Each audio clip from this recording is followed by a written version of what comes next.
At 23, she was forced to marry her father's best friend. A powerful billionaire swore he'd never touch her.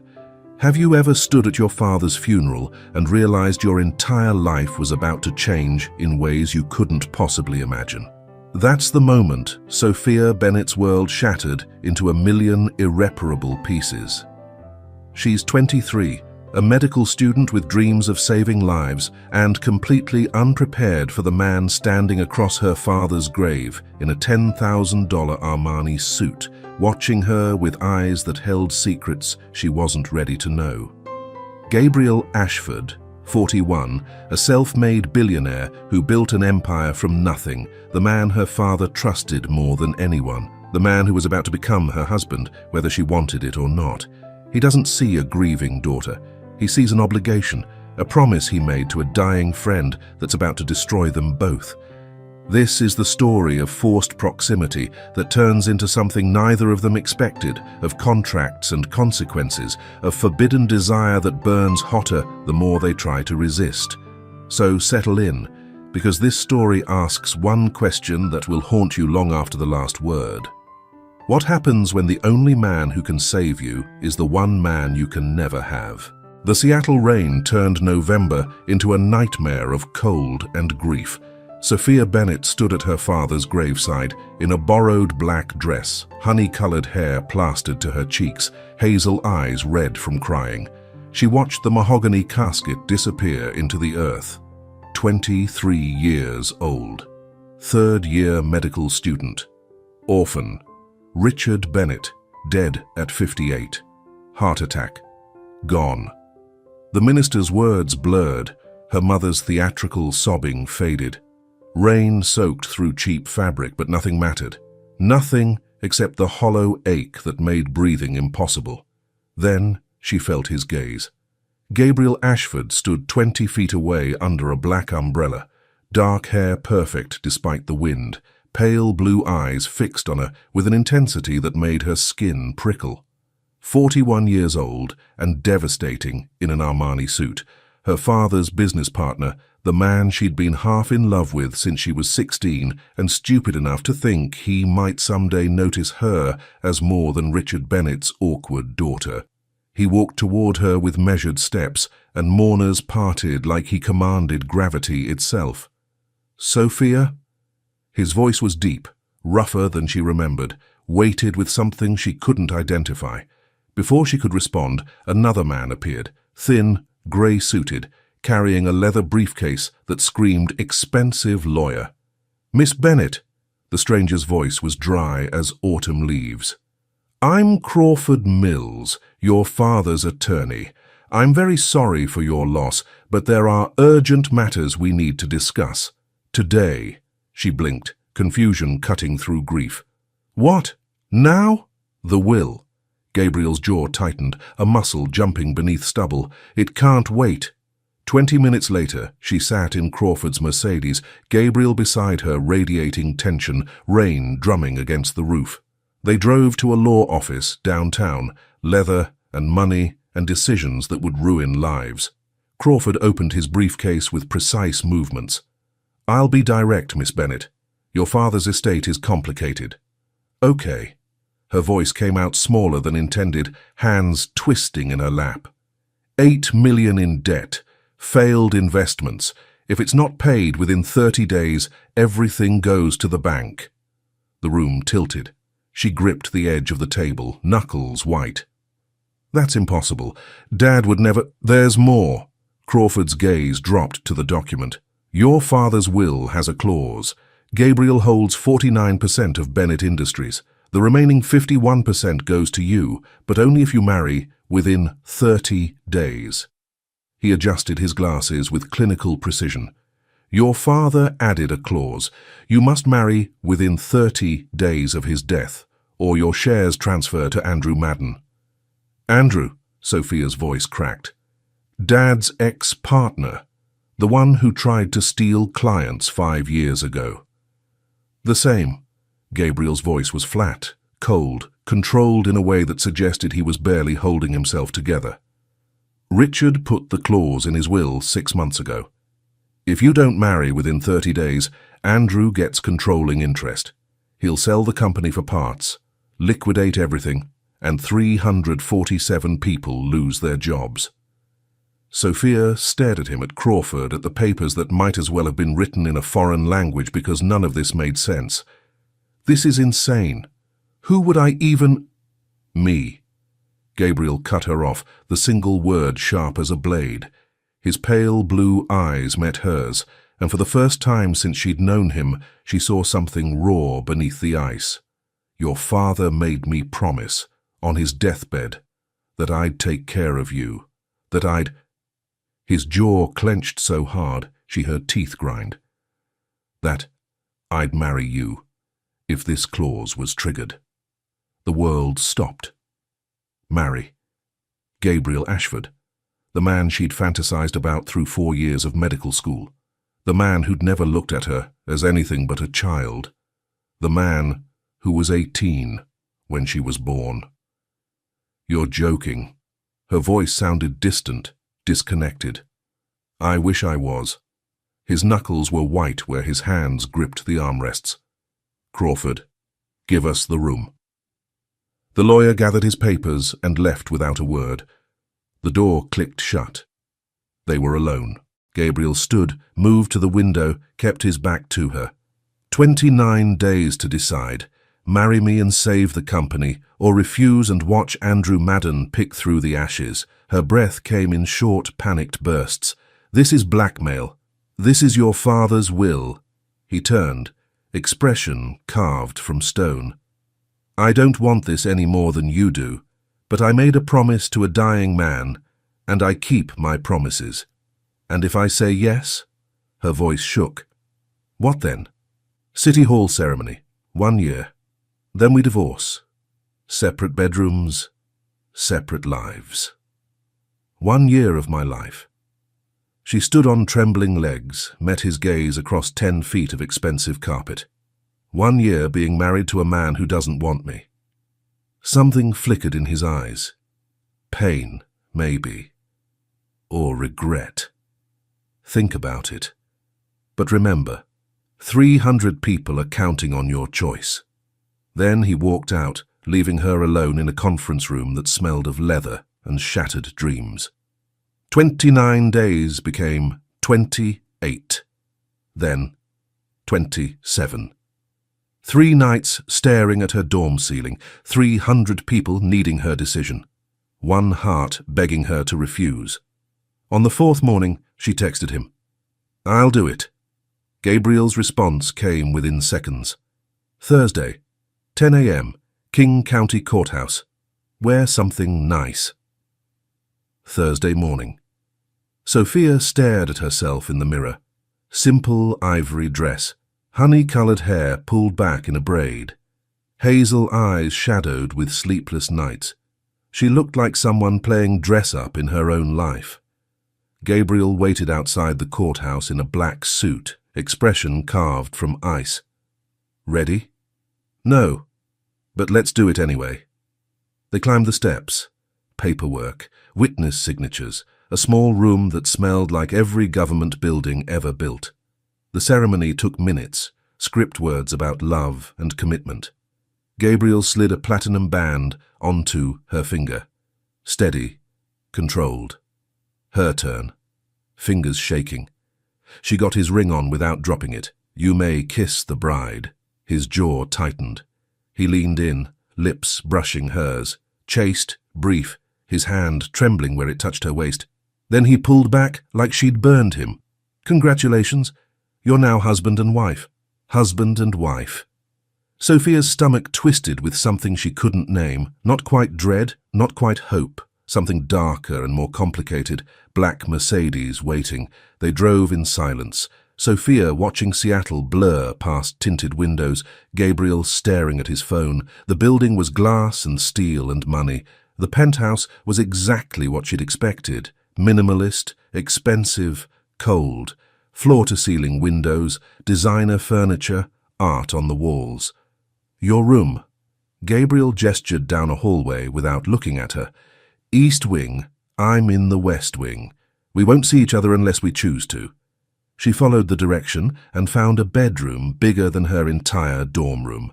King-sized bed, ensuite bathroom with a tub that could fit 3 people, walk-in closet already stocked with clothes in her size. Crawford's doing, probably. She heard Gabriel's footsteps retreating. A door closed somewhere in the distance. Alone. Sophia sank onto the bed, hers for the next year. She'd fantasized about Gabriel since she was 16, but never like this, never forced. She wasn't ready to be anyone's wife. She'd planned medical school, residency, career. Now she was Mrs. Gabriel Ashford, living in his penthouse, wearing his ring, bound to a man who'd made it clear she was nothing but an obligation.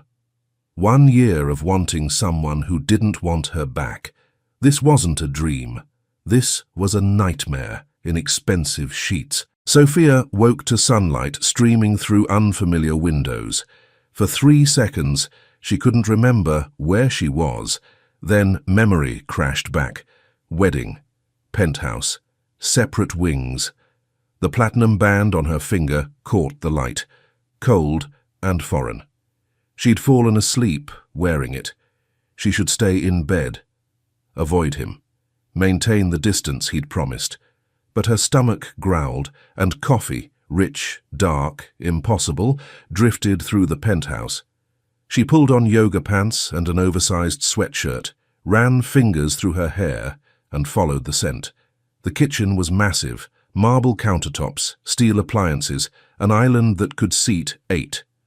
Morning light flooded through windows overlooking Elliott Bay. Gabriel stood at the stove in grey sweatpants and a black t-shirt, flipping pancakes. Sophia froze in the doorway. She'd never seen him in anything but suits, perfect, expensive armor.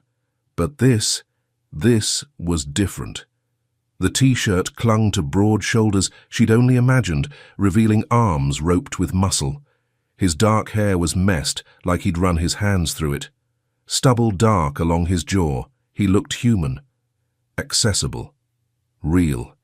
It made her chest ache with what she had no right to feel.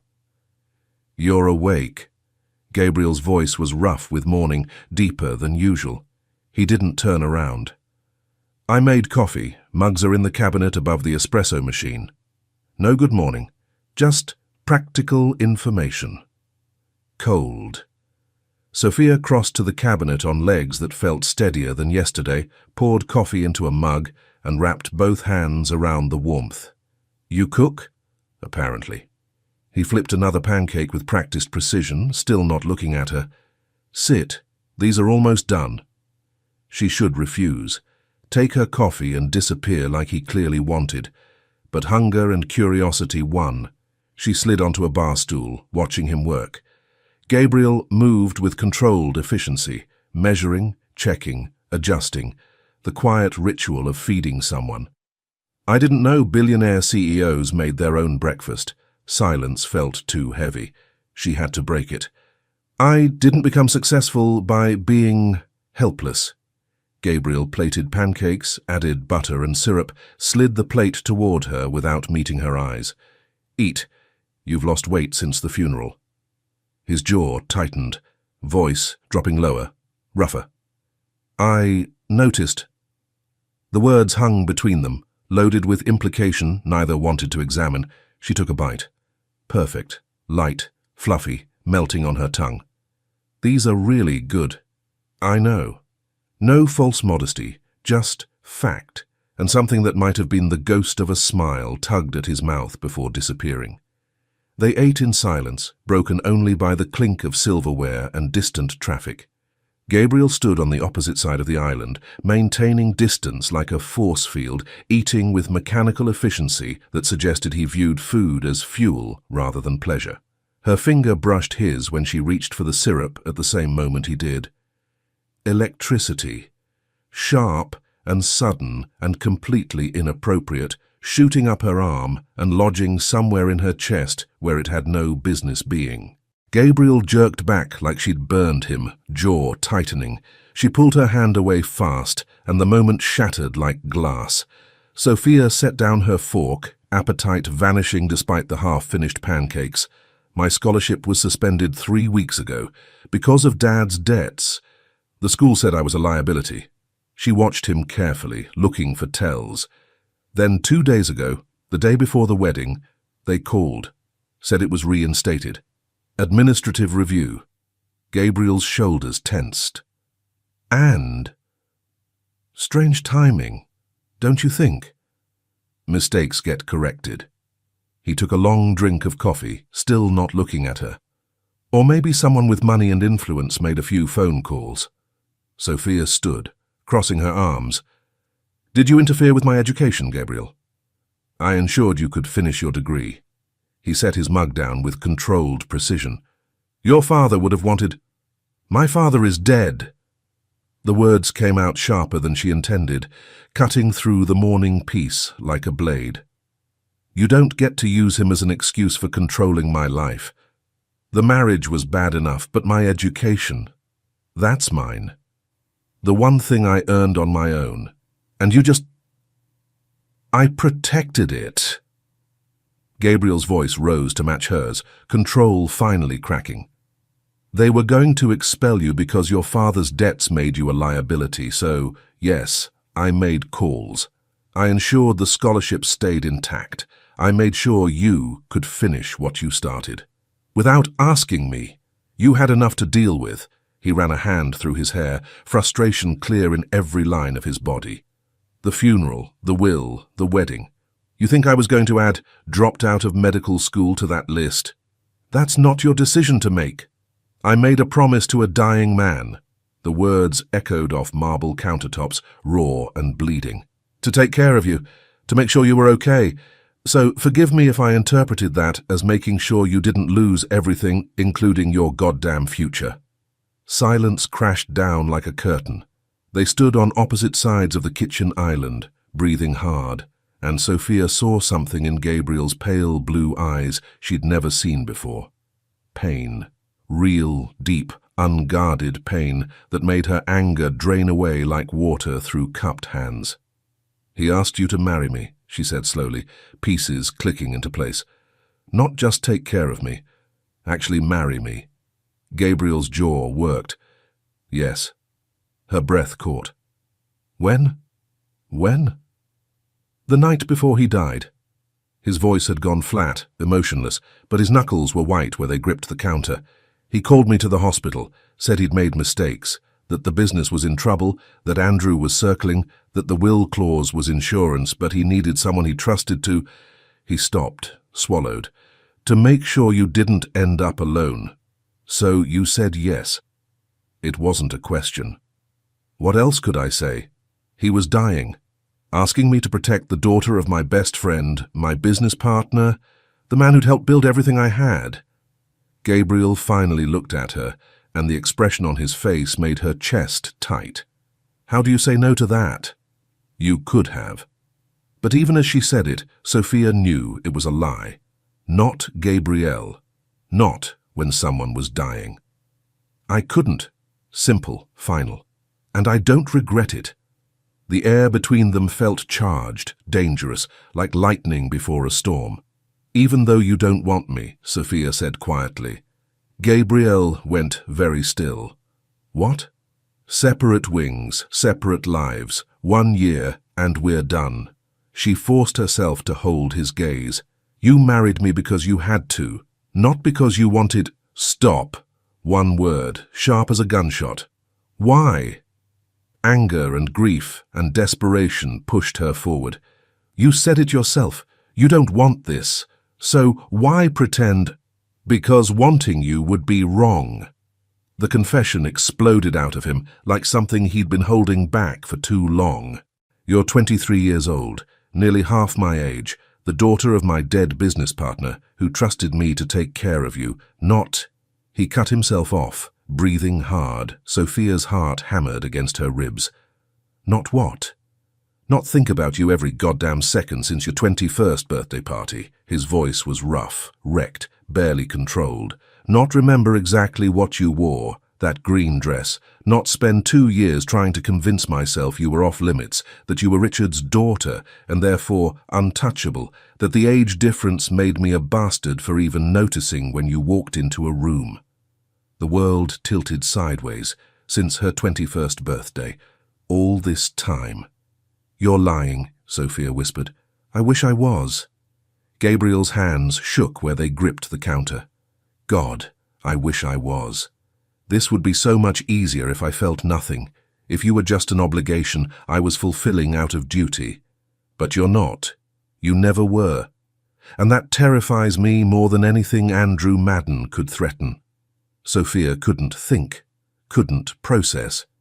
Heat bloomed low in her belly, spreading through her like wildfire, and she watched Gabriel's eyes darken as he tracked the flush creeping up her neck. Don't look at me like that, he said, voice dropping to something dangerous. Like what? She didn't move, couldn't move, pinned in place by the intensity in his gaze. Like, you want me to cross this kitchen and do something we'll both regret. Did she want that? Yes. God, yes. Every teenage fantasy she'd ever had about Gabriel Ashford was nothing compared to this. The real man, stripped of his armor, admitting he'd been watching her, wanting her, fighting himself for 2 years. What if I don't care about regret? Sophia said softly. Gabriel's breath hitched. Sophia, what if I've been waiting for you to see me as more than Richard Bennett's daughter since I was 16 years old? The confession spilled out, reckless and raw. What if this forced marriage is the only reason I'm close enough to tell you that every time you look at me with those ice-cold eyes and pretend you feel nothing, it makes me want to scream? You don't know what you're saying. I know exactly what I'm saying. She moved around the island, closing the distance between them, watching his control fracture with every step. You're not the only one who's been fighting this. Sophia, stop. But he didn't move away. Make me. Challenge and plea wrapped together. Tell me you feel nothing. Tell me this is just obligation. Tell me... Gabriel snapped. His hand shot out, cupped the back of her neck, and he pulled her against him with a force that stole her breath. For one suspended heartbeat, they stared at each other, close enough that she could see gold flecks in his pale blue eyes, could feel heat radiating from his body, could count every day of stubble on his jaw. This is a mistake, he said roughly. I don't care. Her voice steady, fearless. Then his mouth crashed down on hers. Not gentle, not tentative. Nothing like the chaste press of lips at their wedding ceremony. This was desperation and 2 years of denial breaking apart, his hand tightening in her hair while her fingers clutched his t-shirt and she opened for him without hesitation. Gabriel kissed like he did everything else, with absolute control that was rapidly unraveling. His hand found her waist, pulled her flush against him, and electricity sparked where he touched. Her body hummed with awareness. She made a sound against his mouth, half gasp, half plea. He groaned in response, deepened the kiss until she forgot everything except the taste of coffee on his tongue and the solid wall of his chest and the way his hand trembled where it held her. Heat licked through her veins. She'd fantasized about kissing Gabriel Ashford for 8 years, but nothing had prepared her for the reality. His control shattering, his walls crumbling. When they finally broke apart, both breathing hard, Gabriel rested his forehead against hers. This changes nothing, he said, but his voice shook. Liar, Sophia whispered. His phone rang, shrill, intrusive, shattering the moment like a hammer through glass. Gabriel pulled back, jaw clenching, grabbed his phone. His expression went from wrecked to cold in seconds. I have to take this. He stepped away, putting distance between them like it physically hurt. Ashford. Sophia watched his face change as he listened. When? His voice clipped, professional. How bad? Silence while he listened. I'll be there in 20 minutes. He hung up, looked at her with eyes that had gone arctic. There's a fire at the plant. I have to go." She reached for him. "Gabriel," but he was already moving, walking away like nothing had happened. Sophia stood alone in the kitchen, lips still tingling, heart still racing. He could pretend all he wanted, but they both knew the truth now. The door closed behind Gabriel with terrible finality. Sophia stood frozen in the kitchen, one hand pressed to her lips where his mouth had been seconds ago. The taste of coffee and desperation still lingered, making her dizzy with want she had no right to feel. He's gone. The penthouse felt too large, too empty, echoing with words he'd thrown at her like grenades. "I've thought about you every goddamn second since your 21st birthday. 2 years. He'd wanted her for 2 years and said nothing. Her phone buzzed. Gabriel's name flashed across the screen. "Lock the doors. Don't let anyone in." She stared at the message, confusion cutting through the haze of that kiss. Why would he... Another text arrived before she could finish the thought. "I mean it, Sophia. No one." The command in those 3 words made her stomach twist. This wasn't the man who'd just kissed her senseless. This was Gabriel in control mode, the CEO who expected absolute obedience. Something's wrong. Sophia moved through the penthouse on legs that still trembled, checking locks she didn't remember Gabriel engaging. The main door, the service entrance, even the balcony doors, though they were 43 floors up and no one could possibly... The elevator chimed. Her head snapped toward the sound, pulse spiking. Gabriel wouldn't use the elevator. He had a key card. The doors slid open. Andrew Madden stepped into the penthouse like he owned it. Sophia's breath caught. Every muscle in her body screamed run, but her feet stayed rooted to the marble floor. Andrew was 37 and looked like he'd stepped out of a magazine. Tailored suit that cost more than her education, dark hair styled with precision, smile that probably charmed investors and ruined lives in equal measure. But his eyes were wrong, too assessing, too predatory. Sophia. He said her name like they were old friends. "I hope I'm not interrupting." How did he get up here? The elevator required a key card. Security should have stopped him. "You need to leave." Her voice came out steadier than she felt, but her hands shook where she gripped the kitchen counter behind her back. "Gabriel isn't here." "I know." Andrew's smile widened, showing too many teeth. "That's why I came." Ice water flooded her veins. Was this planned? The fire. Gabriel leaving. Andrew showing up the second she was alone. All of it orchestrated with surgical precision. "How did you get past security?" Andrew moved deeper into the penthouse, examining artwork on the walls with casual interest that felt obscene. "I have friends in this building, people who owe me favors. Amazing what a key card and a well-timed distraction can accomplish." Sophia's phone felt like it weighed 1,000 pounds in her pocket. She should text Gabriel, call the police, do something other than stand here while Andrew prowled through the space like a shark circling wounded prey. "What do you want?" She forced the words past the fear closing her throat. Andrew turned to face her fully, and the smile dropped from his face like a discarded mask. "The truth. I don't know what you're talking about." Sophia took a step back, felt the kitchen island press against her spine. Trapped. "Don't you?" Andrew moved closer with measured steps, each one deliberate. "You married Gabriel Ashford 3 days after your father's funeral. City Hall ceremony. No guests, no celebration, just a contract signed in 11 minutes. Her chest tightened. "That's none of your business." "It became my business the moment Richard's will threatened my stake in Bennett Industries." Andrew stopped 6 feet away, close enough to intimidate, far enough to maintain plausible deniability.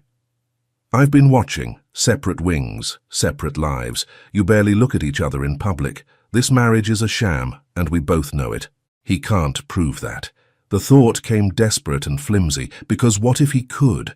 What if there were cameras, recordings, evidence that she and Gabriel had been strangers playing house for the sake of a dead man's will? You're wrong. The lie tasted like ash. I love him. Andrew laughed, the sound sharp and cruel. You're a terrible liar, Sophia. Your father was good at it. Gabriel is excellent at it. But you? He shook his head, something almost pitying in his expression. You wear your heart on your sleeve. Always have. Heat flooded her face despite the fear. He was right. She'd never been good at hiding feelings, never learned the poker face that men like Gabriel and Andrew wielded like weapons. Get out! Her voice shook now, control slipping. Before I call the police. Call them. Andrew's eyebrows rose. Tell them what?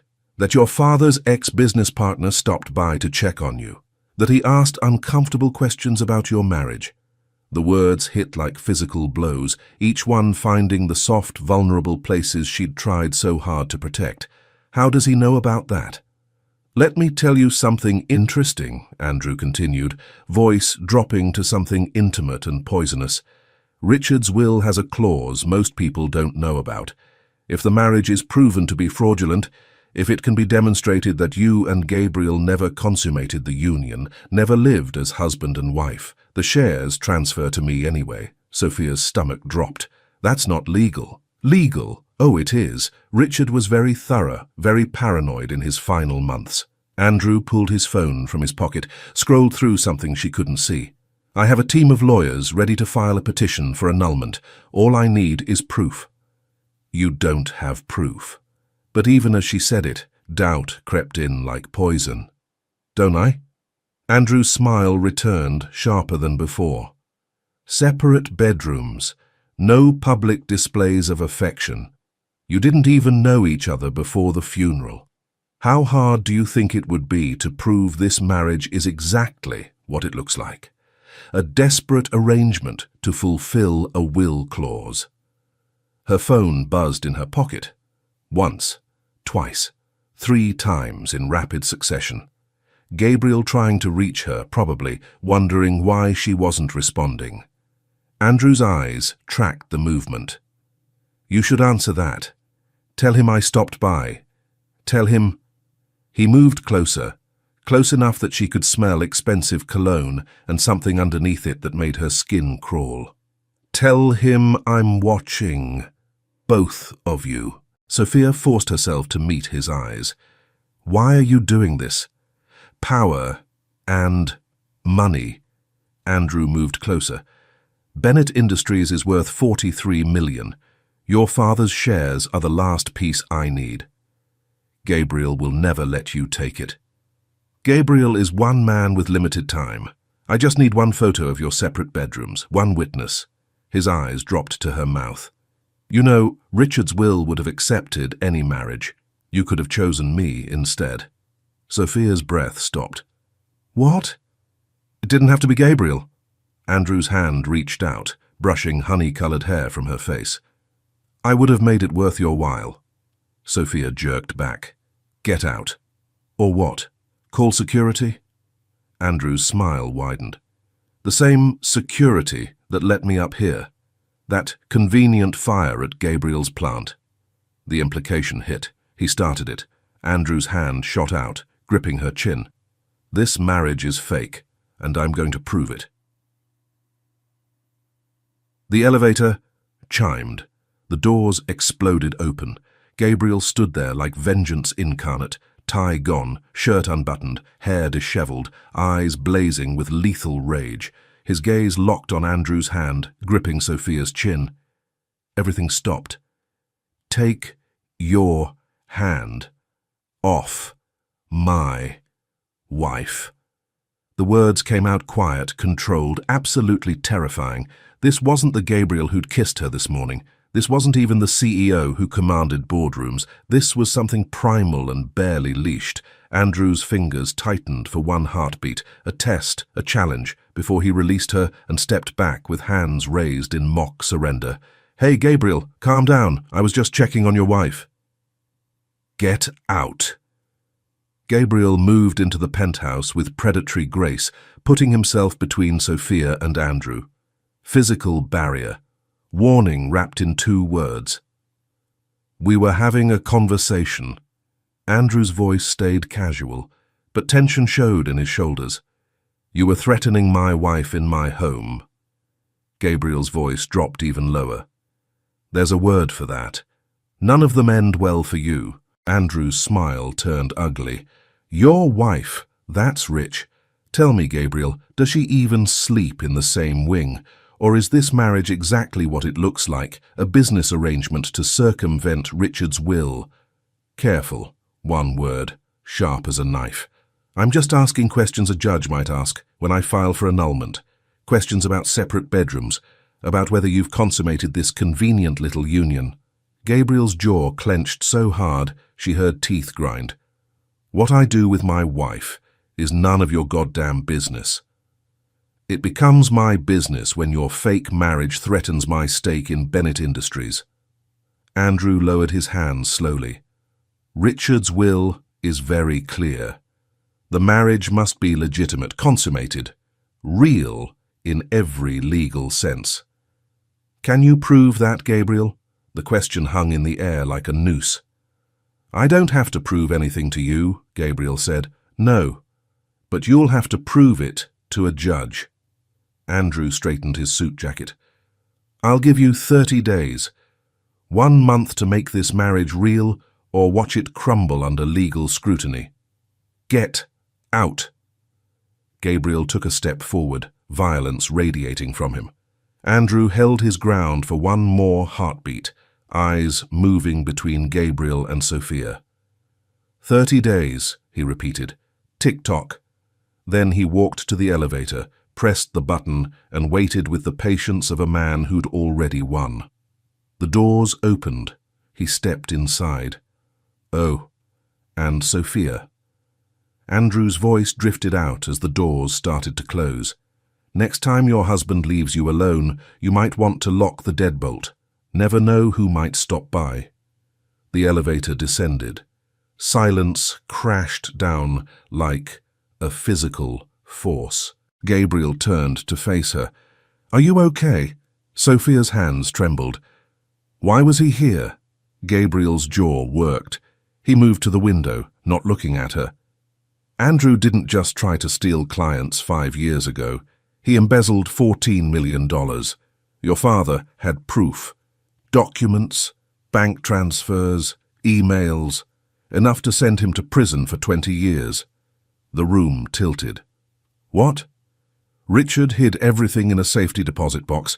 If our marriage lasts 1 year, you get access. I get auditing rights." Gabriel finally turned. "Andrew goes to prison. The company survives." Sophia's throat tightened. "And if we don't?" "He gets your shares, liquidates the company. The evidence disappears." Gabriel's voice went flat. "That's why he's trying to prove the marriage is fake." Sophia sank onto the sofa arm. "He knows about the documents." "He suspects." Gabriel crossed to her in 3 strides. "That's why he came here today. To test if he could get to you. To find proof we're living separate lives." Heat flooded her face, remembering Andrew's hand on her chin. "He said I could have married him instead." Gabriel went very still. "What?" He touched my hair, grabbed my face. The words tumbled out. "I should never have left you alone." His hands fisted. "That fire was designed to get me out of the penthouse." Is Andrew really that dangerous? He has friends in law enforcement. He got past my security like it was nothing. Gabriel's eyes locked on hers. Yes, he's that dangerous. Sophia wrapped her arms around herself. "So what do? We leave. Today." He said it simply, decision already made. "I have a house on Orcas Island. Private, isolated, security I control personally." Her heart hammered. For how long? As long as it takes. His hand lifted, cupped her face with surprising gentleness. Thumb brushing her cheekbone where Andrew had touched, erasing the memory. I won't let him near you again. This isn't about my father anymore. The words came out breathless. Is it? No.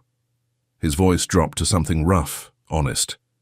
It stopped being about Richard the moment Andrew put his hands on you. Heat bloomed low in her belly. The way Gabriel was looking at her made rational thought impossible. An island. She forced herself to focus. Just the two of us. Just us. Gabriel's thumb traced her jaw. No Andrew. No threats. No separate wings. The implication hung between them like a promise. Sophia's voice came out, barely a whisper. No separate wings. Gabriel's eyes darkened. Andrew wants proof this marriage is real. We're going to give him exactly what he's looking for. His forehead dropped to rest against hers. Starting now. Her pulse hammered. When do we leave? Pack light. We leave in an hour. He pulled back, already moving toward his wing. And Sophia, lock your door until I come get you. Trust no one who isn't me. Understood? She nodded, throat tight. Understood. He disappeared down the hallway. Sophia moved toward her bedroom. Andrew wasn't just a business rival. He was a criminal with everything to lose. She locked her door, heard the deadbolt slide home. An island. No separate wings. Starting now. The helicopter blades cut through grey Seattle sky, rain battering the windows. Sophia gripped the seat, knuckles white, watching the city disappear below. Gabriel sat across from her, silent. Tie gone, shirt sleeves rolled up, jaw tight with tension that hadn't eased since Andrew left. Her lips still burned from this morning's kiss. He kissed me, but he swore he'd never touch me. She studied his profile, sharp, controlled, unreadable. Did she even know this man? Or was this just leftover teenage infatuation? Logic whispered the answer she didn't want to hear. I'm not in love with him. So why do I want him to want me? Gabriel's eyes flicked to hers, caught her staring. She looked away fast, heat flooding her face. The island appeared through mist. Rocky cliffs, dense trees, isolated. The villa perched on the cliff edge, all glass and steel and modern lines, waves crashing below. Inside was sparse, expensive, silent, in a way that made Sophia's ears ring. She pulled out her phone. No signal. Gabriel dropped their bags by the door.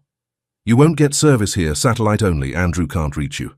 The silence pressed in, heavy with everything they weren't saying. He moved to the windows, hands in pockets. Kitchens stocked, security systems active. Sophia explored while Gabriel made calls. Living room, kitchen, bathroom, one bedroom, just one.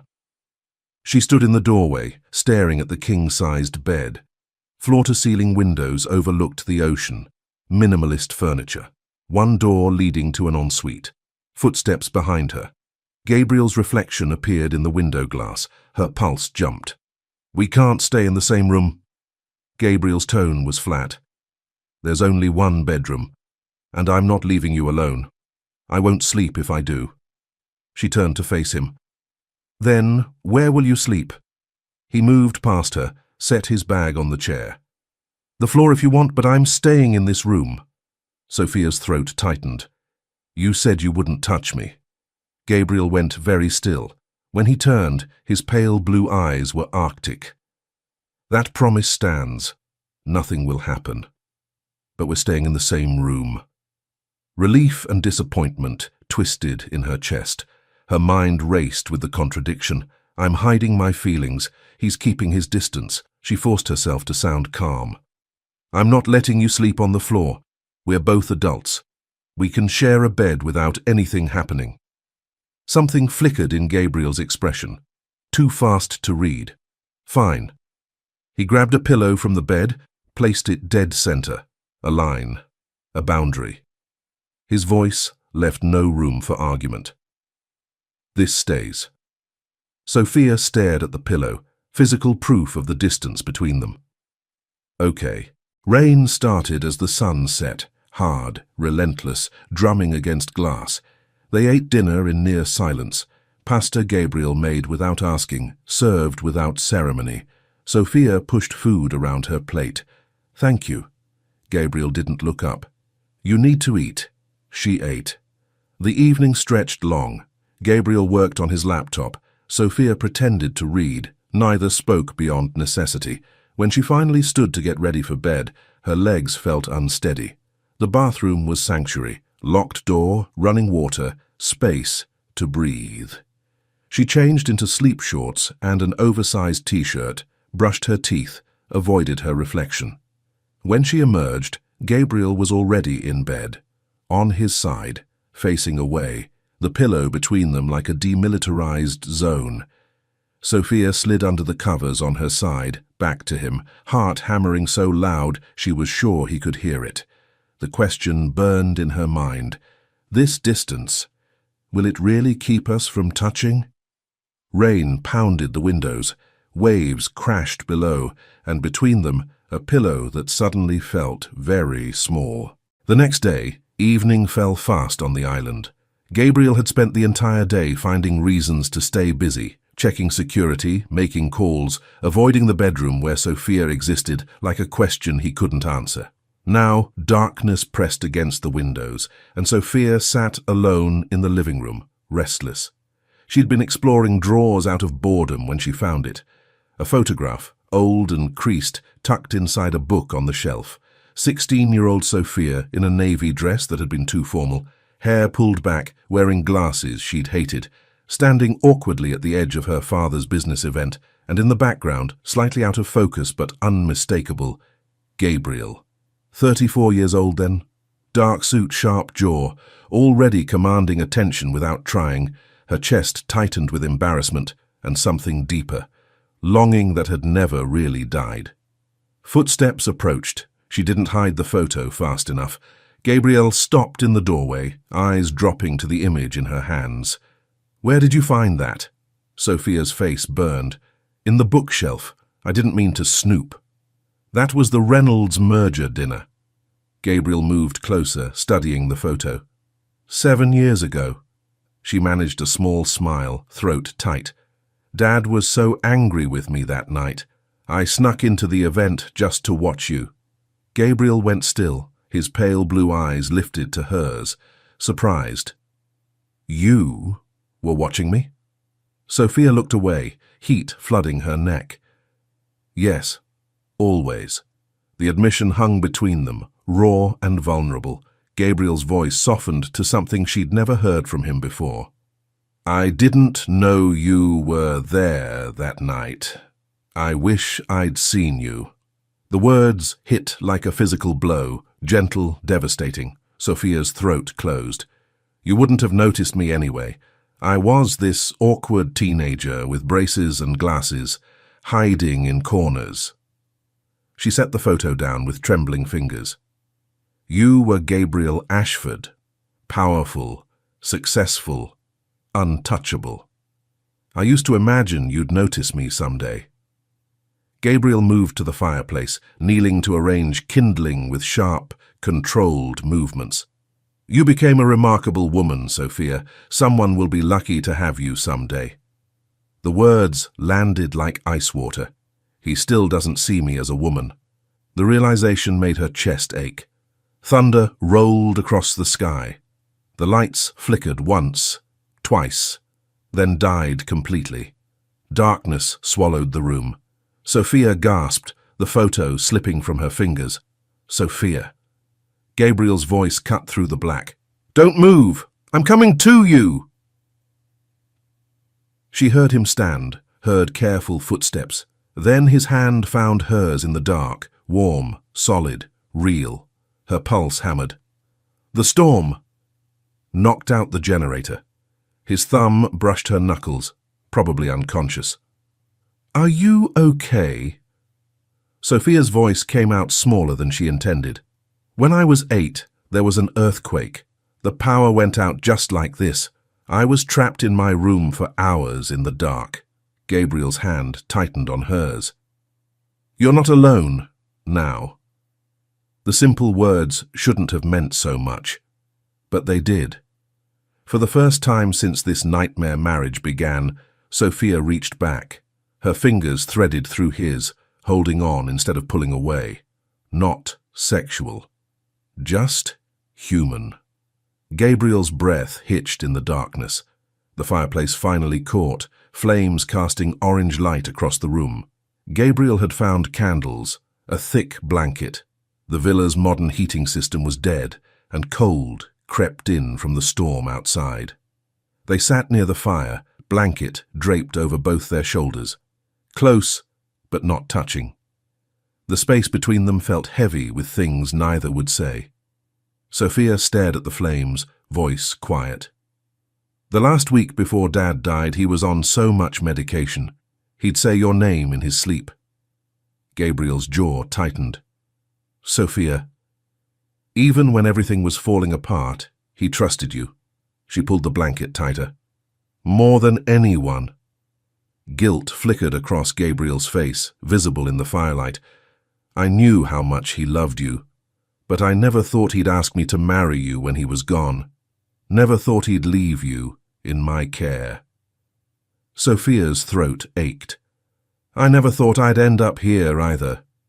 The unspoken truth hung between them. Gabriel turned to look at her, really look at her, and something in his expression shifted, softened.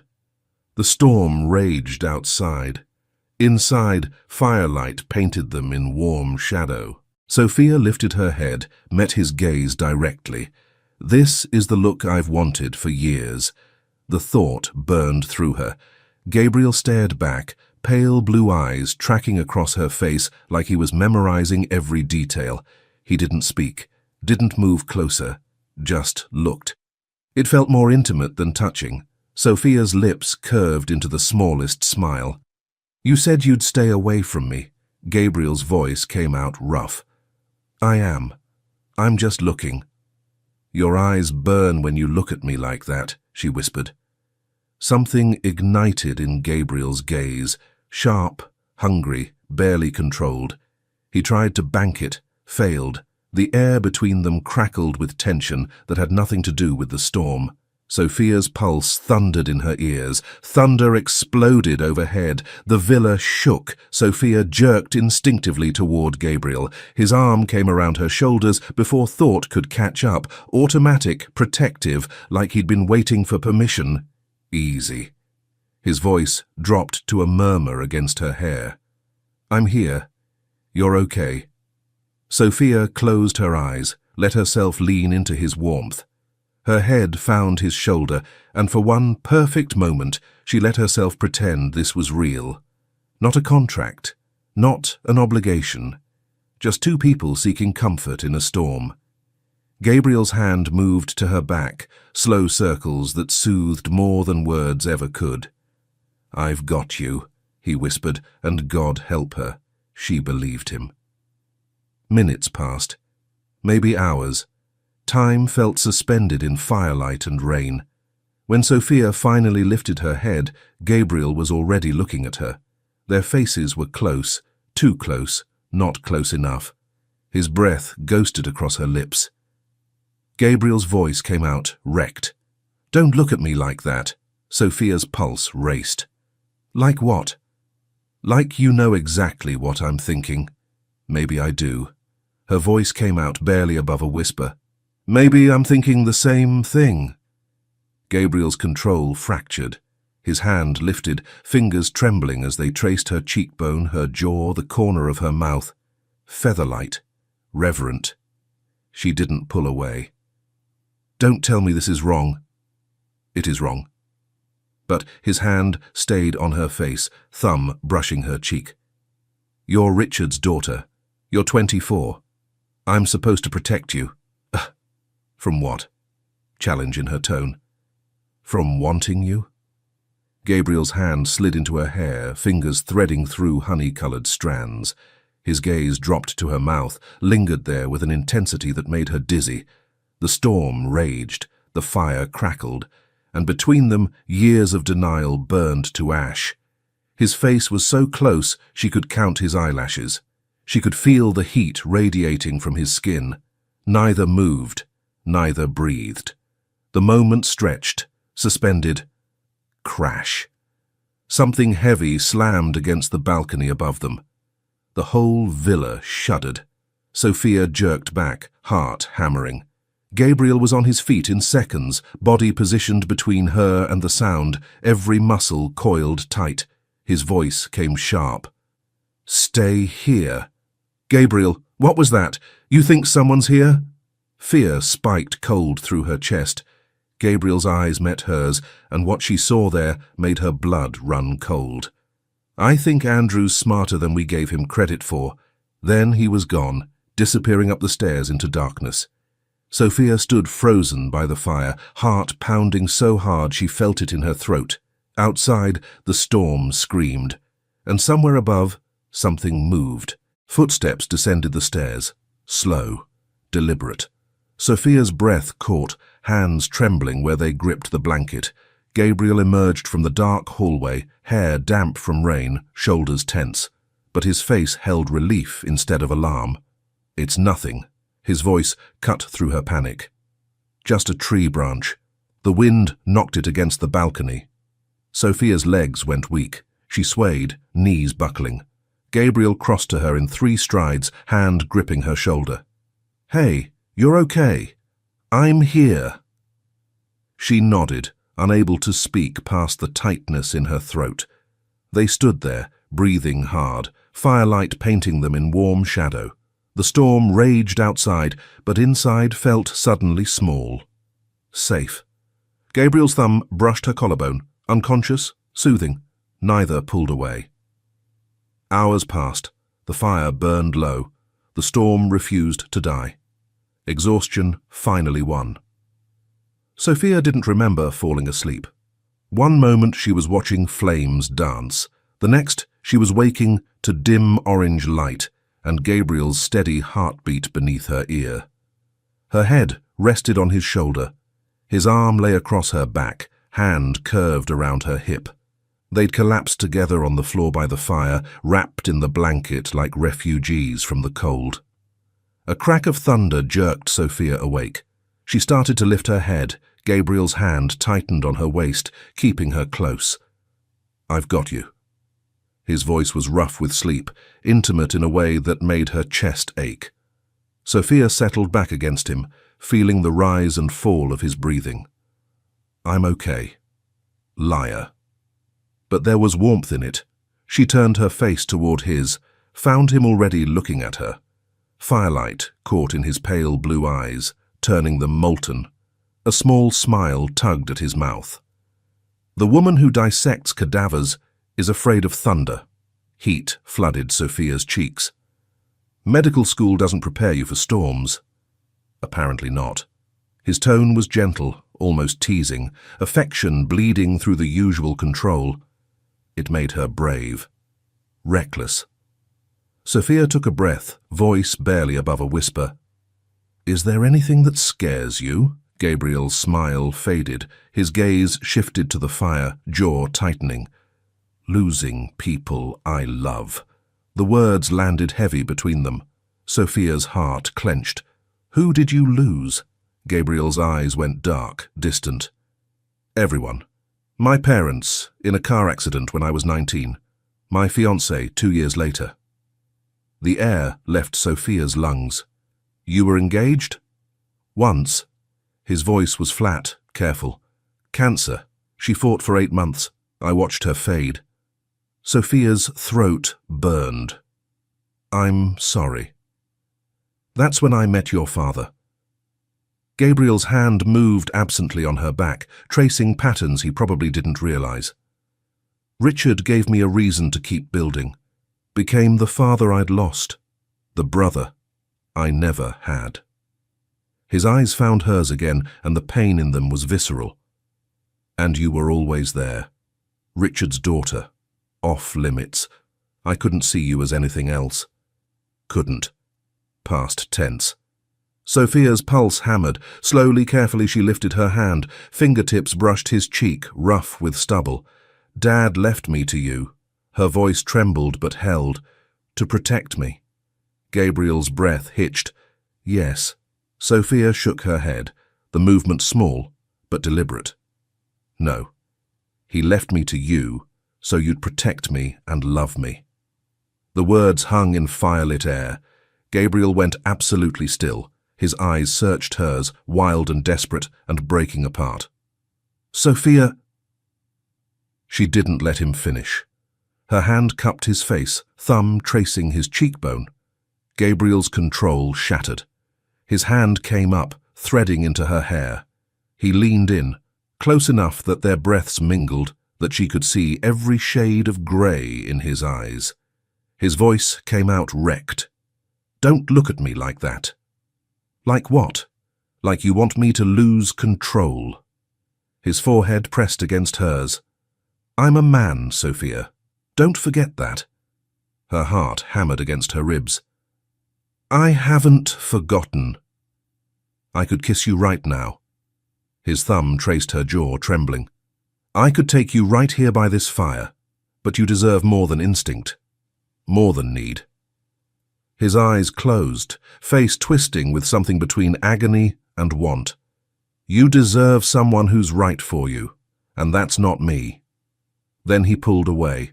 Gabriel stood abruptly, putting distance between them like the space was the only thing keeping him human. No anger, just self-directed fury and desire he couldn't quite bury. He turned his back to her, hands fisting at his sides. "I can't do this," Sophia's vision blurred. Tears she'd been holding back finally spilled over, hot and silent down her cheeks.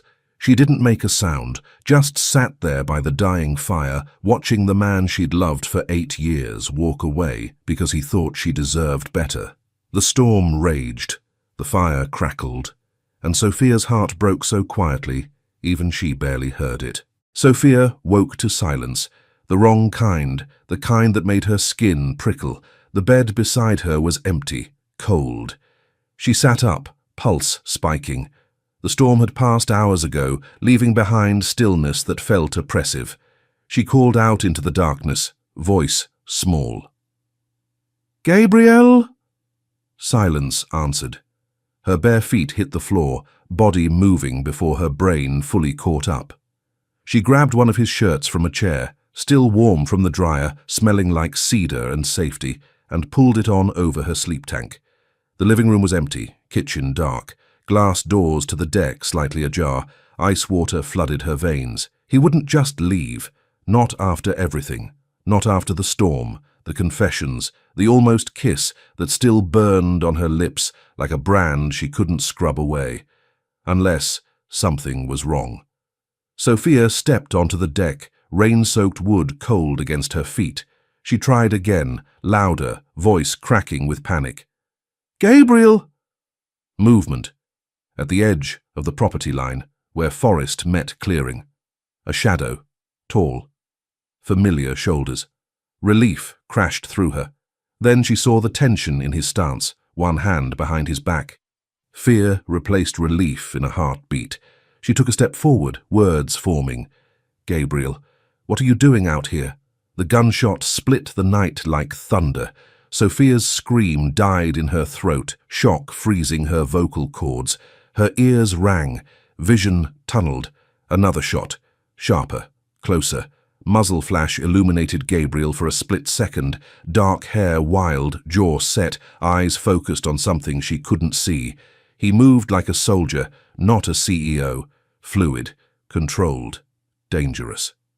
Then he dropped. "Gabriel!" Her body moved on instinct, medical training overriding terror. She ran, barefoot, stumbling over wet grass and sharp rocks, rain-soaked shirt clinging to her skin. "He can't be dead. Please.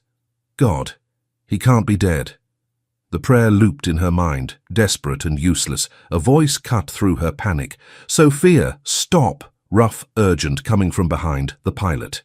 James, running toward her with a flashlight that swung wild arcs of light across the clearing. His voice came out sharp, commanding. "Get back inside, now!" Terror made her words tumble out fast, desperate. "Gabriel's out there. He's hurt. I saw him fall." James grabbed her arm, grip firm but not rough, voice steady despite the chaos. "I know, but you running out there gets you both killed. Let me handle this." Every instinct screamed at her to fight, to run, to find Gabriel and drag him back herself if she had to. But James was already moving, flashlight beam cutting through darkness toward where Gabriel had disappeared. Sophia stood frozen at the edge of the deck, hands fisted so tight her nails drew blood from her palms. The forest was silent again. Too silent. Then, footsteps. Heavy. Uneven. James emerged first, flashlight bobbing. Then Gabriel. Alive. Walking. One hand pressed to his left shoulder, blood seeping between his fingers and staining his shirt, dark crimson. Relief and horror hit Sophia simultaneously, stealing her breath. She ran to him, hands reaching before thought could catch up. "Gabriel!" His voice cut through her panic, sharp and commanding, despite the pain tightening his jaw. "Don't come closer. He might still be out there." The words stopped her cold, 3 feet away. Blood. Dirt.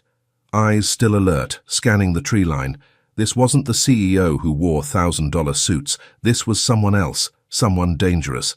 James swept the flashlight across the forest. "Whoever it was, they're gone. Professional." Gabriel's jaw clenched, voice cold and certain. "Andrew." Not a question. A statement. "How bad?" James assessed the wound. "You need a hospital." "No hospitals." Gabriel's refusal came out flat. "No record of this." Sophia's voice cracked, fear and frustration bleeding through. "Gabriel, you've been shot." His eyes found hers, grey and fierce. "I can walk. That's all that matters." He took a step. Swayed. Sophia was there before he could fall, arm around his waist, steadying him. His weight pressed against her, solid and alive. Her voice came out soft, breaking on the words. "Stubborn idiot." Something that might have been a smile ghosted across his lips. "Takes one to know one." They got him inside. James helped on one side, Sophia on the other. Sophia's voice turned sharp, commanding. "Living room, couch, now." Gabriel tried to protest, voice weak. "I'm fine." She cut him off with 2 words, flat and final. "Sit. Down." He sat. James returned with the first aid kit. Sophia's hands shook as she opened it. Her voice steadied as she slipped into medical mode. "I need to see the wound. Take off your shirt." He complied. The shirt came away sticky, revealing a bullet wound high on his left shoulder, through and through. Clean entry and exit. She met his eyes, warning clear in her voice. "This is going to hurt." His response came out calm, resigned. "Just do it." Gabriel didn't make a sound as she cleaned the wound. His eyes stayed fixed on the ceiling. She applied pressure, felt his breathing hitch, then began suturing. 6 stitches. Neat. Professional. Gabriel's voice was quieter now, softer. "Where did you learn to do that?" She tied off the last stitch, not meeting his eyes. "Medical school." "Never thought I'd be doing this on you." His hand caught her wrist. "You saved my life." Tears burned behind her eyes, voice cracking. "You were shot because of me." Gabriel's voice went cold, dangerous. "Andrew crossed a line, and now he's going to pay for it." James cleared his throat. "You need rest, I'll keep watch." Gabriel shook his head. "Andrew knows where we are. This island isn't safe anymore." Sophia started to protest. "You're injured." His eyes found hers, fierce. "I'm alive, and I'm done playing defense." His jaw set with determination. "Andrew wants a war. He's got one." 2 hours later, James had retreated upstairs. Gabriel sat on the couch, freshly bandaged. The fire crackled. Sophia sat beside him, watching his profile. Her voice came out quiet, careful. "What were you doing out there? Why did you leave?" Gabriel was silent for a long moment. "Security system picked up movement, 200 yards north. I went to check." Her breath caught. "It was Andrew's man?"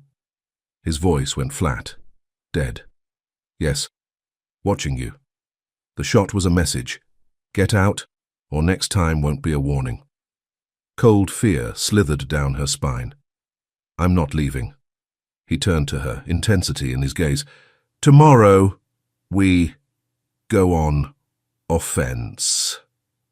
No more running." His hand reached for hers, fingers lacing through. "I have resources Andrew doesn't know about. Evidence." His thumb brushed across her knuckles. "He wanted to play dirty. I wrote the rule book he's pretending to understand." Her voice came out barely audible. "I'm scared." His voice roughened, honest. "Good. Fear keeps you sharp."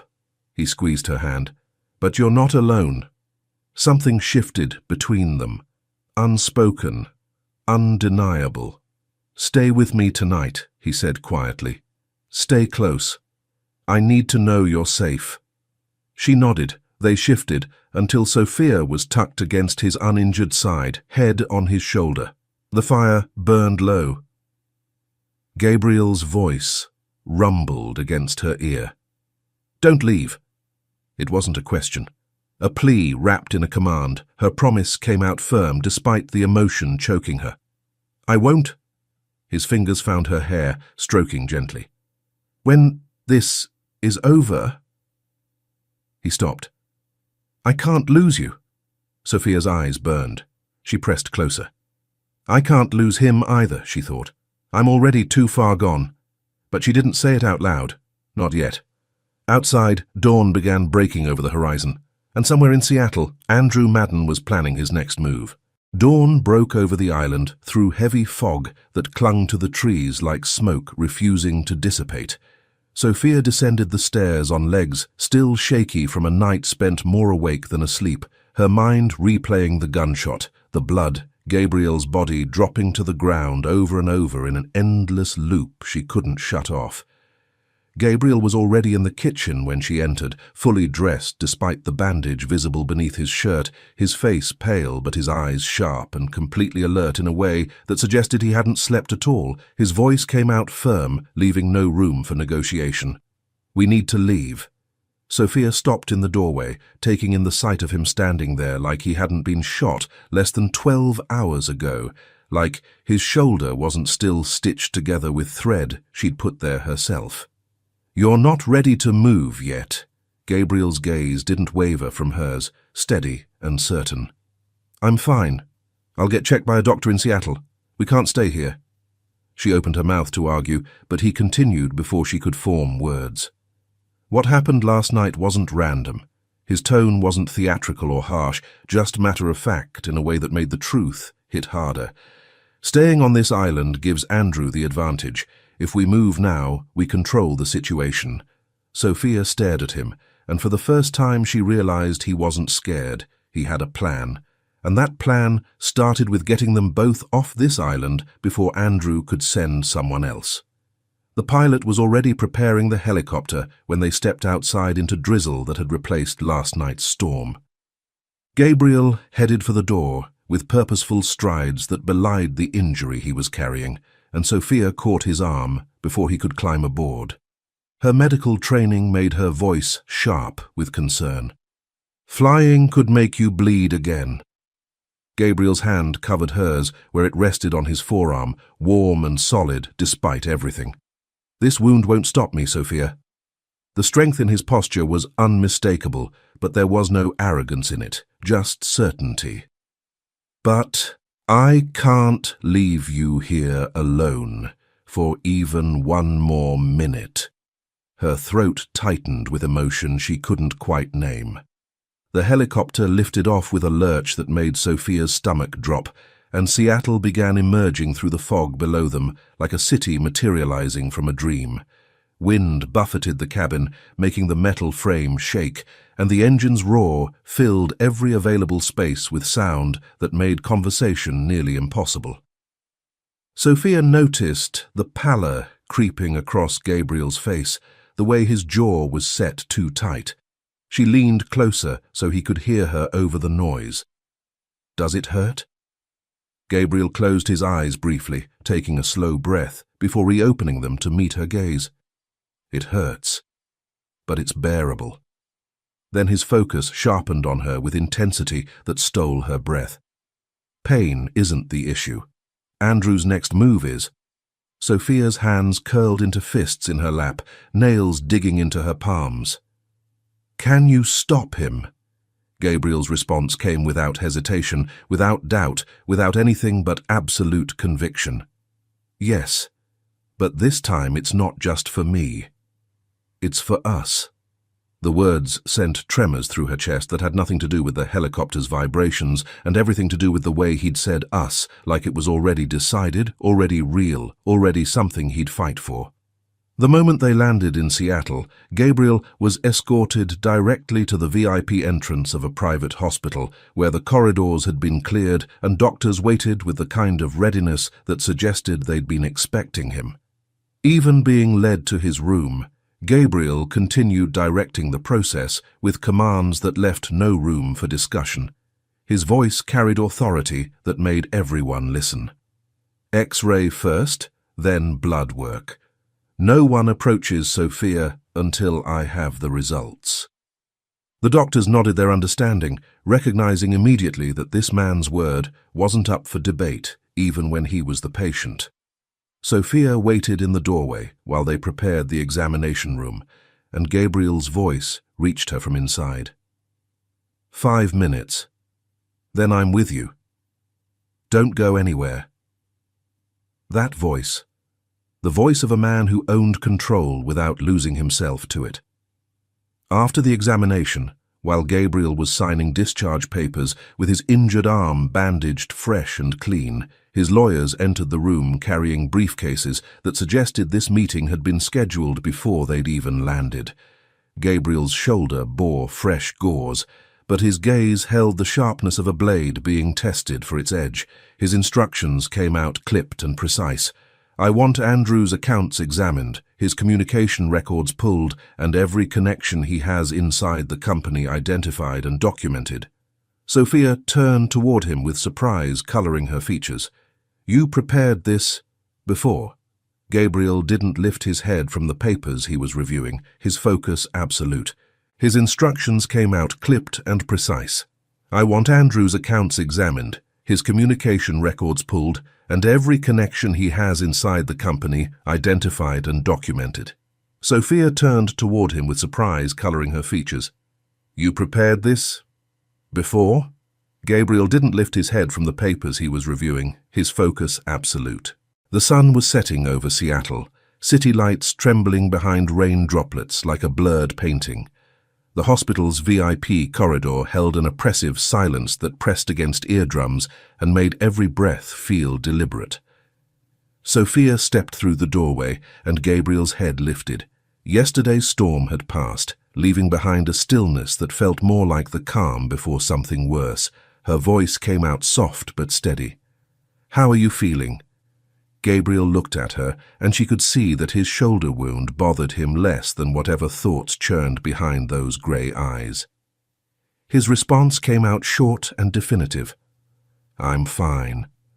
But the shadows beneath his eyes told the truth. Pain was there, whether he acknowledged it or not. Sophia didn't move toward the visitor's chair. Instead, she walked directly to the edge of his mattress and sat down close enough that her presence couldn't be ignored. She leaned forward, voice dropping lower. "I can't watch you burn from the inside out like this. What happened last night? Who was that man, really?" Gabriel went silent for several heartbeats. Sophia recognized this particular quiet. It meant either he was wrestling his anger into submission or the truth was cutting him from the inside. Finally, he spoke. The single word dropped into the room like cold metal. "Andrew," Sophia's hands curled into fists. "I know who he is, but why did he shoot you? Why did he go this far?" Gabriel's gaze shifted toward the door. He wasn't angry. He was absolutely, unshakably resolved. His voice dropped to a lower register, controlled but wounded. The moment he touched you in the penthouse, I should have realized he was testing how far he could push before I broke. Sophia flinched at the confession underneath his words. Gabriel's voice took on a darker quality. I thought I was going to lose control right there. I couldn't tolerate another man getting that close to you. He knew it. Last night he did the same thing, tried to take me out of the game. Sophia's breath caught. This version of Gabriel wasn't passive. This was a man preparing for war. She pressed her hands tighter together, voice coming out smaller.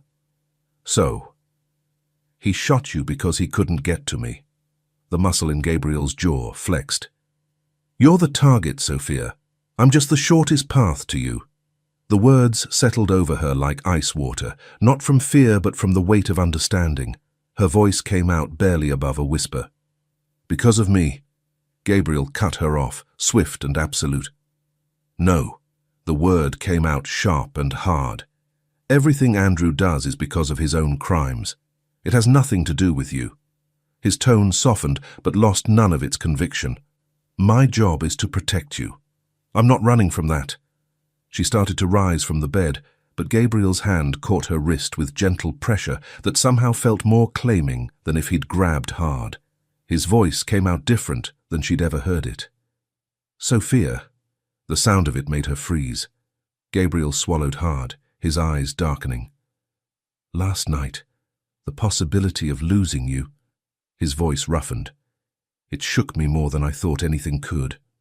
Her throat constricted. Gabriel, he continued before she could form words. Nothing that happens from this point forward is going to be part of a 1-year contract. I need you to understand that. The statement hung between them like a shift in gravity. This isn't just the agreement anymore, Sophia thought, her mind racing. This is something else entirely. She stood slowly, voice coming out steadier than her pulse suggested. So what do we do now? Gabriel lifted his head, and the expression she saw there went beyond CEO. This was calculated intelligence mixed with fury and protective instinct compressed into a single focused point.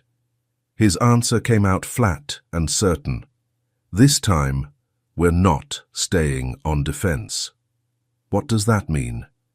Gabriel's explanation came out measured and precise.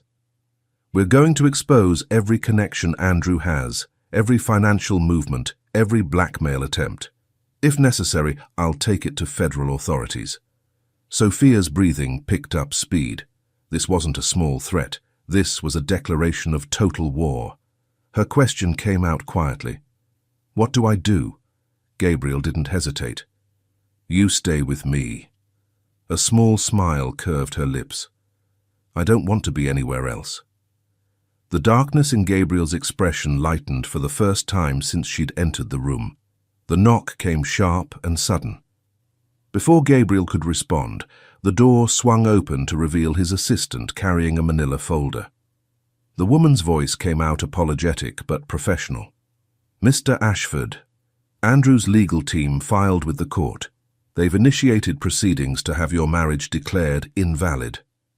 Ice flooded Sophia's veins. Gabriel took the folder, scanned the contents for exactly 1 second, then lifted his eyes. He wasn't a wounded man anymore. He was a storm ready to strike. His voice came out unexpectedly calm. Good. Sophia spun toward him, disbelief making her voice crack. Good? How is that good? Gabriel closed the folder with deliberate precision. We're making our counter move now, and this time... He paused. Andrew won't have anywhere to run. Sophia's heart hammered against her ribs. What do you mean? Gabrielle leaned forward slightly. The way to prove our marriage isn't fake is very clear, and Andrew is going to witness it personally. Sophia's breath stopped. For the first time since she'd known him, a dangerous smile curved Gabriel's mouth, not cruel, but absolutely lethal in its certainty. His final words came out quiet, but carried the weight of a promise. We're really beginning now, Sophia.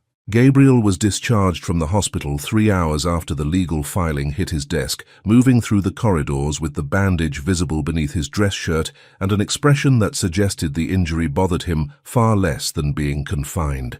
Sophia walked beside him, tension coiling in her shoulders, her medical instincts screaming that he should rest, while her understanding of Gabriel told her arguing would be pointless.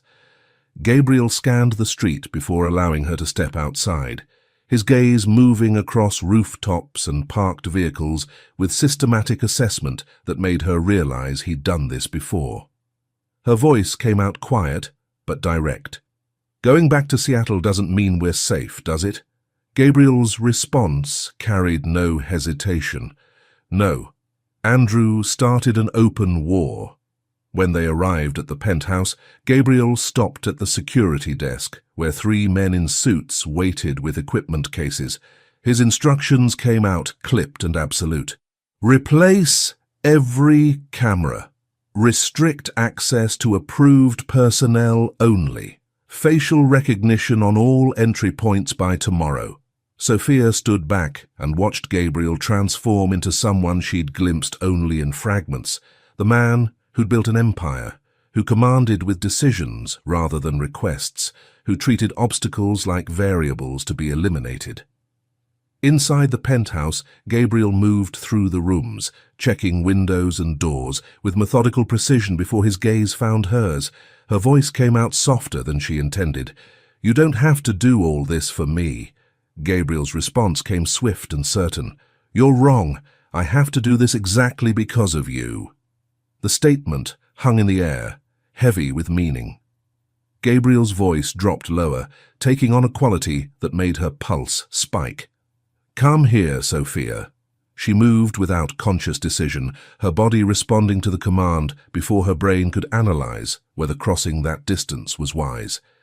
When she stopped an arm's length away, Gabriel reached out and caught her waist, pulling her against him with controlled strength that made her gasp. Her hands landed on his chest, careful to avoid his injured shoulder. "Gabriel, your wound." His smile came slow and dangerous. "When you're this close to me, I don't feel it." His hand slid up her back, fingers spreading across her spine. "The only thing I feel is how much I want you." Warmth bloomed in Sophia's chest, spreading through her veins like honey heated by sun. A smile tugged at her lips despite everything. What changed? Gabriel's other hand came up to cup her face, thumb brushing across her cheekbone. "I need to keep you close to me. Every moment. Every second." His voice roughened, going raw. "I can't bear the thought of losing you. As long as I'm alive, I won't stop protecting you." His gaze locked onto hers with intensity that stole the air from her lungs. "And I don't see you as a little girl anymore. It took me time to accept it, but I know what I want." His hand tightened on her waist, pulling her closer until no space remained between their bodies. "I want you." Then his mouth crashed down on hers, the kiss demanding and desperate and absolutely certain, consuming her with hunger that had been building since the moment they had said vows neither of them had meant, but both of them had felt. Sophia's fingers curled into his shirt, careful of his injury, even as her body melted against his, even as she opened to him and let the kiss deepen into something that felt less like a beginning and more like an inevitability they'd been fighting since the day her father's will had forced them together. When they finally broke apart, both breathing hard, Gabriel's forehead rested against hers. Sophia's voice came out breathless. "What happens now?" Gabriel's response carried the weight of a promise wrapped in a threat. "Now we eliminate the danger that's threatening us." Crawford Mills arrived at the penthouse at 9 in the morning with a leather briefcase, and Gabriel opened the door before the attorney could knock, his expression unreadable as he gestured him inside. "Richard gave me this 2 months before he died," Crawford said as he set the briefcase on the dining table, and Sophia looked up from her medical journal as the attorney opened the case to reveal a USB drive in a plastic evidence bag and a thick folder bound with red string. Everything Andrew Madden has stolen from Bennett Industries over the past 7 years, Crawford explained, pulling out a document and laying it flat on the table, his finger tracing numbers that made Gabriel's jaw tighten. $14 million in embezzlement, falsified contracts, offshore accounts, all traced back to shell companies in the Cayman Islands. Sophia moved to Gabriel's shoulder, her breath catching when she saw the account numbers, and her hand pressed against her throat as she processed what this meant. "My father knew about this," she said, her voice barely above a whisper, and Crawford nodded. "He spent his last year building this case," the attorney confirmed, pulling out another document with Richard's handwriting in the margins. "He couldn't go public because Andrew had leverage, but he made sure you'd have everything needed to finish it." Gabriel picked up the USB drive, his knuckles white as his grip tightened on the small device, and when he spoke, his voice carried cold certainty. "Emergency board meeting tomorrow afternoon," he said, setting the drive down with controlled precision. "You present the evidence, then we contact the district attorney." "They'll move fast once they have this," Crawford said, checking his watch as he nodded agreement. "Andrew won't make bail with evidence this solid." Gabriel's gaze shifted to Sophia, holding her eyes for a long moment before he spoke again. "This ends tomorrow," he said, and the finality in his voice left no room for doubt. Gabriel's study was dark, except for the city lights casting shadows across the mahogany desk as Crawford spread documents in careful sequence, each page positioned for maximum impact during tomorrow's presentation. 2 p.m. in the main conference room, Crawford said, tapping his timeline. "I present the evidence chronologically, and you don't speak until after the vote." Gabriel stood with arms crossed, his focus absolute as he studied the layout, and his voice came clipped when he responded. "Andrew will claim the documents are fabricated," he said, and Crawford's expression shifted into something that might have been a smile. "Forensic audit by Deloitte," the attorney replied, sliding an envelope across the desk. "Every transaction traced, every signature authenticated by 3 handwriting experts. Andrew has no defense." Sophia sat in the corner with hands folded, watching the men orchestrate Andrew's downfall with surgical precision, and she spoke quietly when she finally broke her silence. "This will actually end everything?" she asked, and Gabriel crossed to stand before her chair, his gaze holding hers with intensity that felt almost physical. "Yes," he said simply. "Your father made certain Andrew would have no appeals or loopholes. We finish what he started." The Bennett Industries boardroom stretched long and imposing with floor-to-ceiling windows overlooking Manhattan, and 12 board members sat around the table as Gabriel and Sophia entered precisely at 2 p.m. Andrew sat at the far end in his expensive suit, radiating confidence as he smiled at their arrival. "Gabriel, Sophia, glad you could join us," Andrew said with obvious condescension. "We can finally address concerns about current leadership." Gabriel took his seat at the head with Sophia beside him and Crawford near the projector screen, and his voice carried cold authority. "I'm chairing this meeting," he said.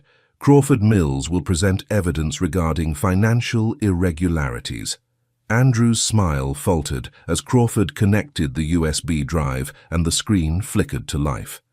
"Evidence of systematic embezzlement and fraud committed over 7 years, Crawford said, clicking to reveal the first bank transfer. $14 million transferred to a Cayman Islands shell corporation. Andrew's face lost color, his hands clenching into fists. "This is fabricated," Andrew said, his voice rising. "Gabriel is manipulating you." "Verified by Deloitte Forensic Audit," Crawford said calmly, displaying slide after slide of falsified invoices, dummy corporations, and offshore accounts. Crawford clicked to the final slide, showing Andrew's signature on every document. The boardroom fell quiet. "This is a setup," Andrew said desperately, pointing across the table. "He married Richard's daughter to control her vote. You're all fools." Margaret Hutchins cut through his defense with steel in her voice. "You're finished here," she said flatly. "I move to remove Andrew Madden from the board immediately for cause." "We do," Margaret said. "All in favor?" 11 hands rose in unison. Gabriel lifted one hand, and 2 security guards entered. "Escort Mr. Madden from the building and revoke his credentials," Gabriel said calmly. "This isn't finished, Gabriel," Andrew shouted as guards guided him out. "I swear I'll find a way." The door closed, cutting off his words. "Crawford will provide all evidence to the district attorney within the hour," Gabriel said clearly. "Bennett Industries will cooperate fully with any investigation." Margaret nodded approval as the meeting adjourned.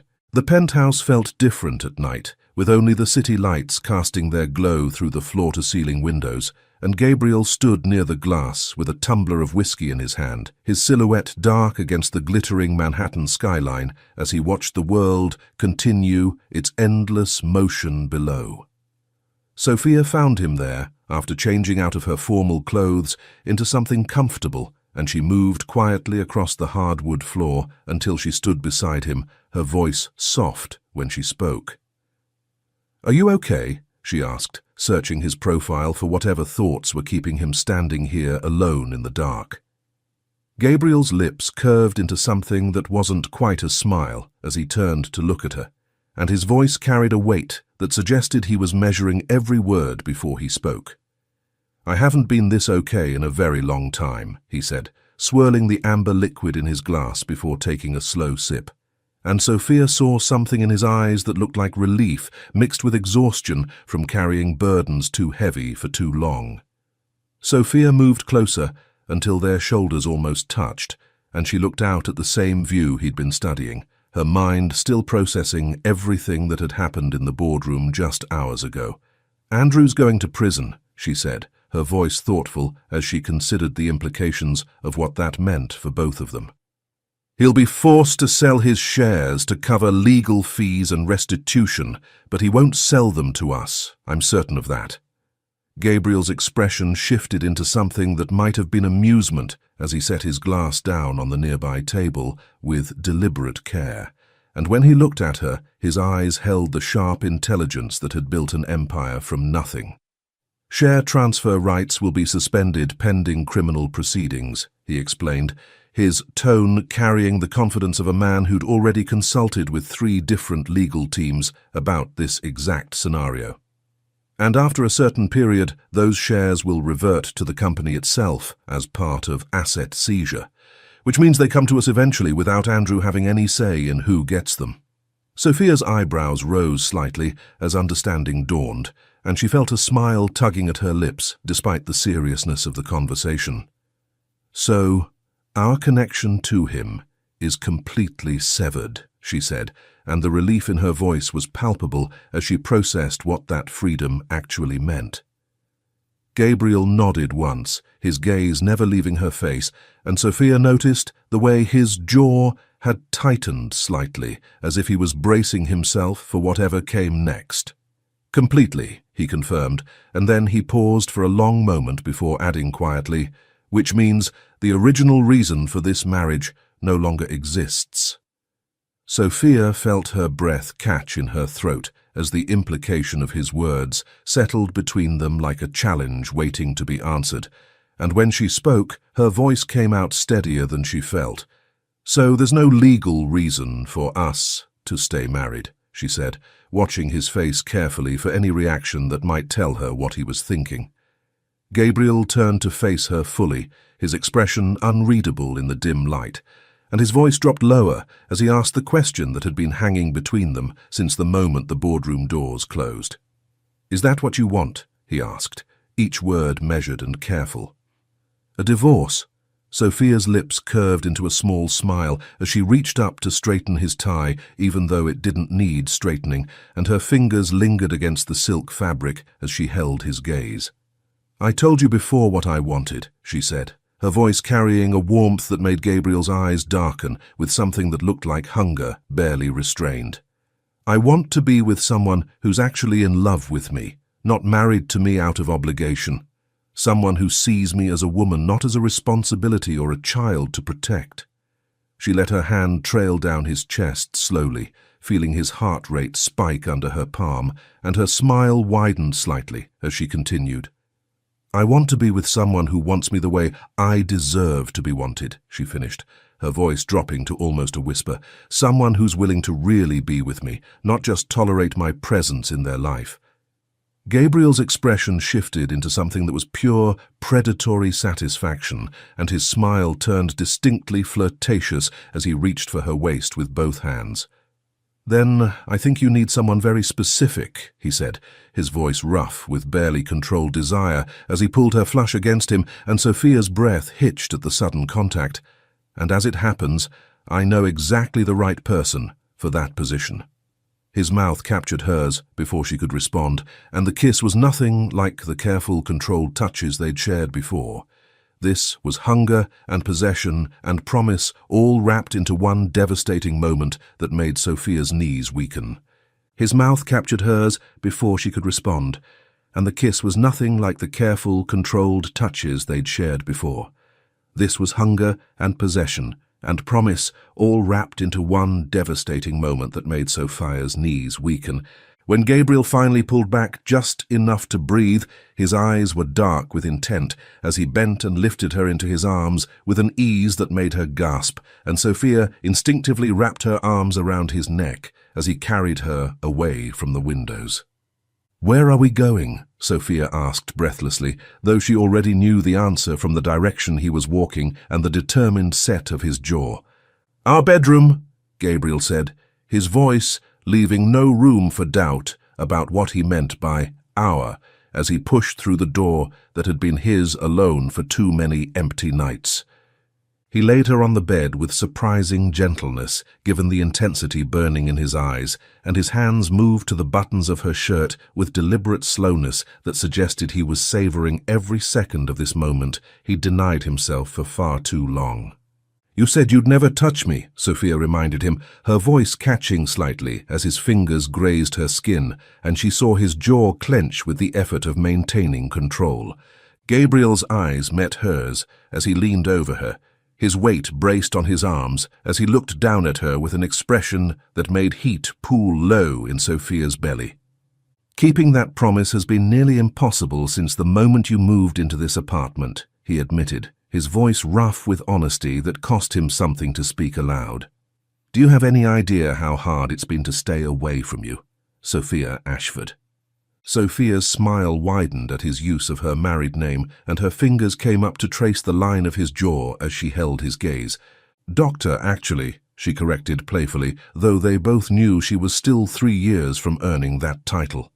"Or at least, I will be once I finish."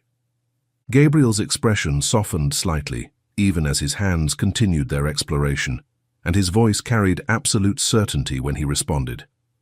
"You'll finish," he said firmly, as if his belief alone could make it happen. "And you'll be brilliant at it, just like you're brilliant at everything else you do." He kissed her again, deeper this time, and Sophia felt herself melting into the mattress under the weight of his attention and the promise in every touch. "But right now," Gabriel murmured against her lips, his voice dropping to a growl that made Sophia shiver with anticipation, "I only want to hear you say my name. I only want to feel you respond to me the way I've been imagining for months." Sophia's laugh was breathless as she pulled him closer, and her voice carried both desire and the joy of knowing that this man, this complicated, powerful, protective man, was finally, truly hers. "Then stop talking and show me," she whispered against his mouth, and Gabriel's answering smile was the last thing she saw before he did exactly that. The city lights continued their endless dance beyond the windows, and Manhattan kept moving as it always did, indifferent to the two people who'd finally stopped fighting what had been inevitable from the moment Richard Bennett's will forced them together. But inside the penthouse, Gabriel Ashford and Sophia Bennett Ashford, doctor-to-be, wife, woman who'd somehow managed to break through walls built over decades, discovered that some marriages start with contracts and obligations. The best ones, though, are built on choice, and they'd both finally chosen each other. When Gabriel finally pulled back just enough to breathe, his eyes were dark with intent as he bent and lifted her into his arms with an ease that made her gasp, and Sophia instinctively wrapped her arms around his neck as he carried her away from the windows. "Where are we going?" Sophia asked breathlessly, though she already knew the answer from the direction he was walking and the determined set of his jaw.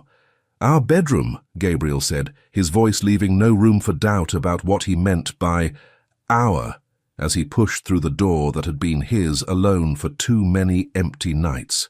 He laid her on the bed with surprising gentleness, given the intensity burning in his eyes, and his hands moved to the buttons of her shirt with deliberate slowness that suggested he was savoring every second of this moment he'd denied himself for far too long. "You said you'd never touch me," Sophia reminded him, her voice catching slightly as his fingers grazed her skin, and she saw his jaw clench with the effort of maintaining control. Gabriel's eyes met hers as he leaned over her, his weight braced on his arms as he looked down at her with an expression that made heat pool low in Sophia's belly. "Keeping that promise has been nearly impossible since the moment you moved into this apartment," he admitted, his voice rough with honesty that cost him something to speak aloud. "Do you have any idea how hard it's been to stay away from you, Sophia Ashford?" Sophia's smile widened at his use of her married name, and her fingers came up to trace the line of his jaw as she held his gaze. "Doctor, actually," she corrected playfully, though they both knew she was still 3 years from earning that title. "Or at least, I will be once I finish." Gabriel's expression softened slightly, even as his hands continued their exploration, and his voice carried absolute certainty when he responded. "You'll finish," he said firmly, as if his belief alone could make it happen. "And you'll be brilliant at it, just like you're brilliant at everything else you do." He kissed her again, deeper this time, and Sophia felt herself melting into the mattress under the weight of his attention and the promise in every touch. "But right now," Gabriel murmured against her lips, his voice dropping to a growl that made Sophia shiver with anticipation, "I only want to hear you say my name. I only want to feel you respond to me the way I've been imagining for months." Sophia's laugh was breathless as she pulled him closer, and her voice carried both desire and the joy of knowing that this man, this complicated, powerful, protective man, was finally, truly hers. "Then stop talking and show me," she whispered against his mouth, and Gabriel's answering smile was the last thing she saw before he did exactly that. The city lights continued their endless dance beyond the windows, and Manhattan kept moving as it always did, indifferent to the two people who'd finally stopped fighting what had been inevitable from the moment Richard Bennett's will forced them together. But inside the penthouse, Gabriel Ashford and Sophia Bennett Ashford, doctor-to-be, wife, woman who'd somehow managed to break through walls built over decades, discovered that some marriages start with contracts and obligations. The best ones, though, are built on choice, and they'd both finally chosen each other. Thank you for staying with me through Gabriel and Sophia's journey. Now I want to ask you something real. Did you see Gabriel falling for Sophia from the beginning, or were you surprised when he finally admitted it? Share your thoughts in the comments. And if this story made you feel something, fear, hope, that ache in your chest when love gets complicated, hit that like button and subscribe. Stories like this only happen when you're here with me.